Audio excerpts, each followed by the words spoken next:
എല്ലാവരും ഇങ്ങോട്ട് നോക്കി. ചെറ്റ എന്ന് പറയുന്ന പദം അത് ഉപയോഗിക്കുവാൻ പാടില്ലാത്ത പദമാണ് എന്ന് സലീം മടവൂർ പറഞ്ഞു. അതെ അതെ, അത് എല്ലാ ആളുകൾക്കും ഉപയോഗിക്കുവാൻ പാടില്ലാത്തതാണെന്നോ?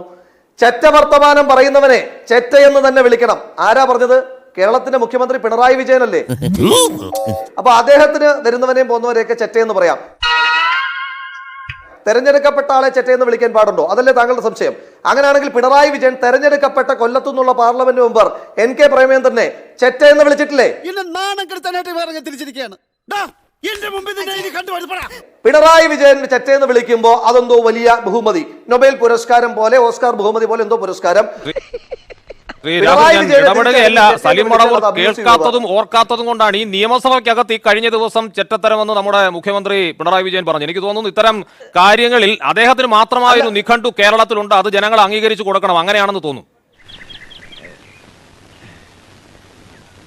അജോദേ, അത് പിണറായി വിജയൻ കയ്യിൽ വെച്ചിരുന്നാൽ മതി. ആ ഉമ്മാക്കിയും വരട്ടും വിലപേശലും ഒക്കെ പിണറായി വിജയന്റെ കുടുംബത്തിലെടുത്താൽ മതി. മുഹമ്മദ് റിയാസിനോടൊക്കെ അത് ചെലവാകും. കേരളത്തിലെ ബാക്കിയുള്ള രാഷ്ട്രീയ നേതാക്കന്മാരോടൊന്നും അത് ചെലവാകത്തില്ലെന്ന് പിണറായി വിജയനോടും പിണറായി വിജയന്റെ വക്താവായിട്ട് വന്നിരിക്കുന്ന സലീം മടവൂരിനോട് കൃത്യമായിട്ട് ഓർമ്മിപ്പിക്കുക. പിണറായി വിജയൻ നടത്തിയിട്ടുള്ള ശബ്ദ പദാവലികൾ എന്തൊക്കെയാ? ചെറ്റ, പരനാറി, നികൃഷ്ടജീവി. കഷ്ടം. പിന്നെയും പറയണോ? പിണറായി വിജയൻ പറയുന്ന പല വാക്കുകളും ഒരു ചാനൽ ചർച്ചയിൽ ഇരുന്ന് പറയുവാൻ എനിക്ക് അറപ്പുളവാക്കുന്ന വാക്കുകൾ ഉപയോഗിച്ചയാളാണ് മിസ്റ്റർ സലീം മടവൂർ, കേരളത്തിന്റെ മുഖ്യമന്ത്രി. ഇത്ര നികൃഷ്ടമായ ഭാഷയിൽ സംസാരിച്ചിട്ടുള്ള കേരളത്തിന്റെ മുഖ്യമന്ത്രിയോട് MM മണി കേരള നിയമസഭയ്ക്കകത്ത് എന്താ പറഞ്ഞിട്ടുള്ളത്? MM മണി കേരള നിയമസഭയ്ക്കകത്ത് അടുത്ത ദിവസവും തിരുവഞ്ചൂർ രാധാകൃഷ്ണന്റെ കൃഷ്ണന്റെ നിറമാണ് പറഞ്ഞിട്ടില്ലേ? തിരുവഞ്ചൂർ രാധാകൃഷ്ണൻ പരമനാറിയാണ് പറഞ്ഞിട്ടില്ലേ? ഇതൊക്കെ MM മണി പറഞ്ഞിട്ടില്ലേ? ഞാൻ അങ്ങനെ പറഞ്ഞിട്ടില്ല.